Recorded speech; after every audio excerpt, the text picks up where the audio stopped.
Welcome back, YouTubers. A few of you have asked me about the Mercedes. What has happened to the Mercedes? Do I still have it?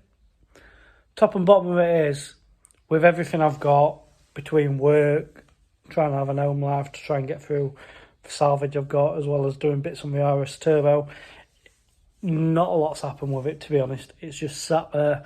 However, I've found myself at a position now this bank holiday weekend where we don't have a great deal on or parts or stuff to do. And since I had a timing chain, I thought, right, let's crack on with timing chain, because the timing chain did rattle. As you can see, it's up on the ramp. Now, top and bottom of it is I bought this as a non-runner with, and I got it running in some of the other videos and showed you underneath it.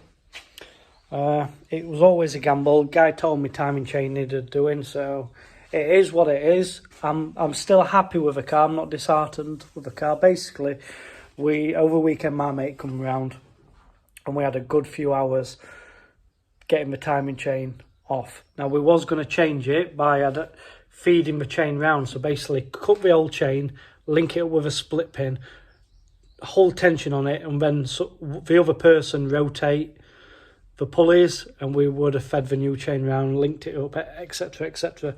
But I'll show you now. All the pulleys are trashed. Every guide is trashed. We got started into it and then decided we've got to pull the front cover off this car. Let me spin camera. So pretty much we had to strip the front cover off.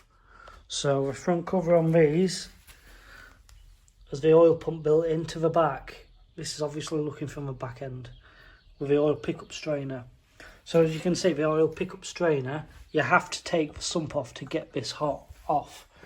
And Mercedes in the manual say the sump can come off without taking the engine out. Mercedes, really?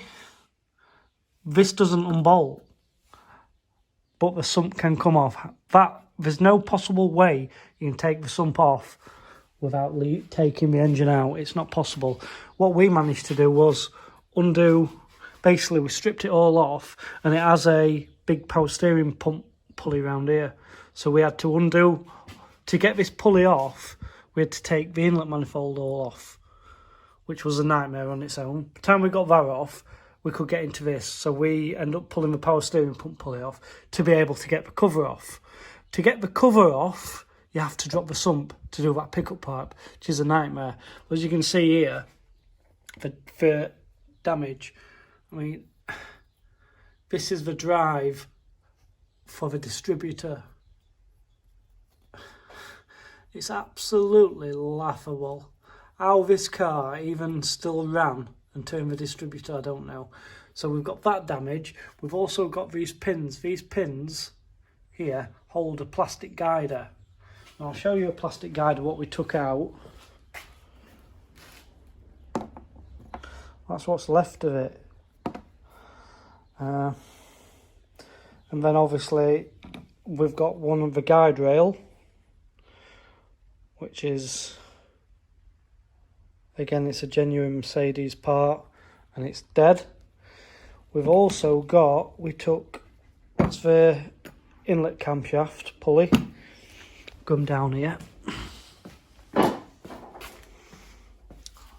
Which one is it? Well, it's not that one, because that's where pulley comes off. I don't think you can see it because we've just left it in oil, but this pulley is pretty much scrap as well.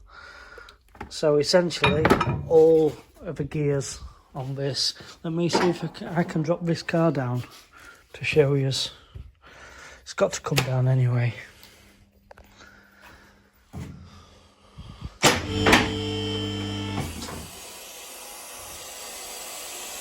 So yeah guys, it is what it is. Mercedes are shut, so I can't get any parts. I have looked online and you can get a lot of these parts aftermarket, so It's just shopping about because not every supplier has all the bits in stock, so I'm going to end up with 3 or 4 different suppliers getting parts.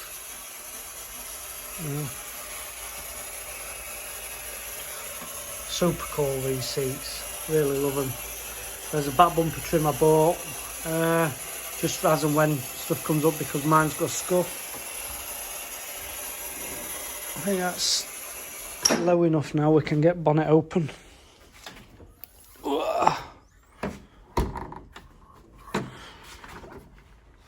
The idea with these, if you ever need to do a timing chain, what I will say to somebody is take the engine out. That's, looking into it, that's probably why Mercedes do that with a bonnet. So I'll take all the inlet manifold off. And I don't know if you can see this gear here. As you can see again, that gear is scrap. So that's cam gears, back gear,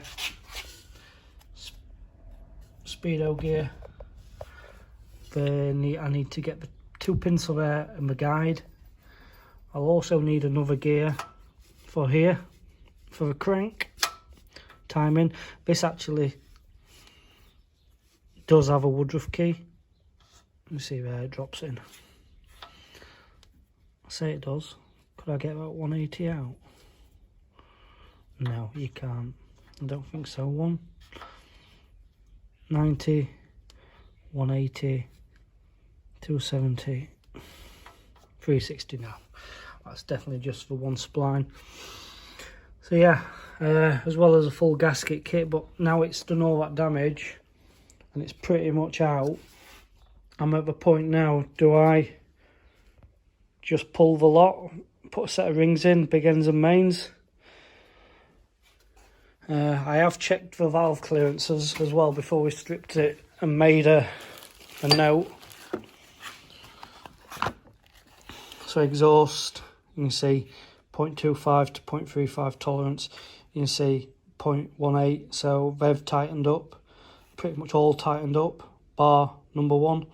So all the exhaust valve clearances want doing. The inlets are 10 to 20.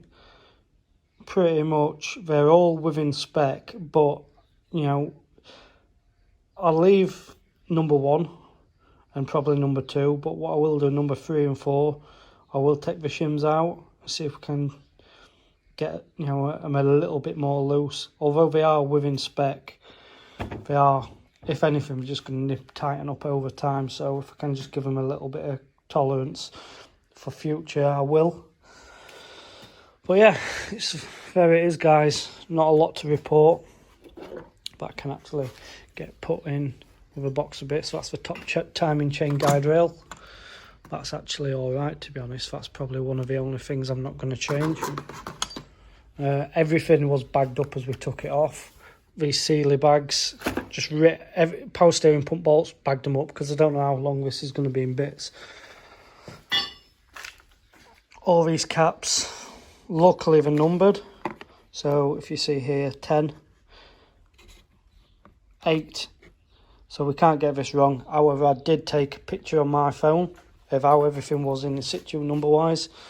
So I'm just going to get all this bagged up and make a list and see how much I'm going to have my pants pulled down on ordering all these parts. Just need to pull this guider wheel out now. I've got like a little slide hammer. This is, I think, it's what they used to use for Vauxhalls, for clutches, but hopefully